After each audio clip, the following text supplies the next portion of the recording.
30 வயசு ஆயிடுச்சுனாலே நிறைய பெண்களுக்கு வந்து பார்த்தீங்க அப்படின்னா வெயிட் கெயின் வந்து ஜாஸ்தியாக இருக்குது. ஓகேவா? அது மெயினாக வந்து பெல்லி ஃபேட்டு தான். ஓகேங்களா? ஸோ இது எதனால் அப்படின்னு பார்க்குறப்போ, ஸோ இது வந்து நம்மளோட தப்பு கிடையாது, காமனாக நடக்கக்கூடிய விஷயங்கள். ஓகேவா?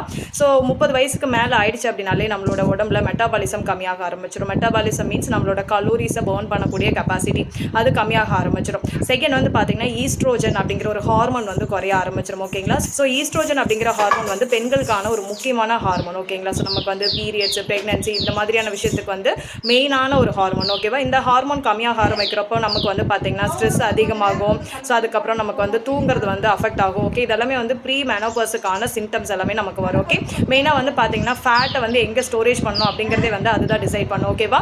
ஸோ இது வந்து கம்மியாக ஆரம்பிக்கிறப்போ என்ன ஆகும்னா நம்மளுடைய ஃபேட் எல்லாம் மெயினாக பெல்லியில் தான் வந்து டெபாசிட் பண்ண ஆரம்பிக்கும். ஓகே, அதனால தான் நமக்கு பெல்லி ஃபேட் அண்ட் ஓவராலாக ஃபேட் வந்து நமக்கு கெயின் ஆகுறது. ஓகேவா? ஸோ இதுக்கு வந்து நீங்கள் சின்ன சின்ன டயட் பிளான்ஸ் வந்து நீங்கள் சேஞ்ச் பண்ணலாம். வாக்கிங் போடலாம். ஸோ ஸ்ட்ரென்த் அண்ட் எக்ஸசைசிங் பண்ணலாம்.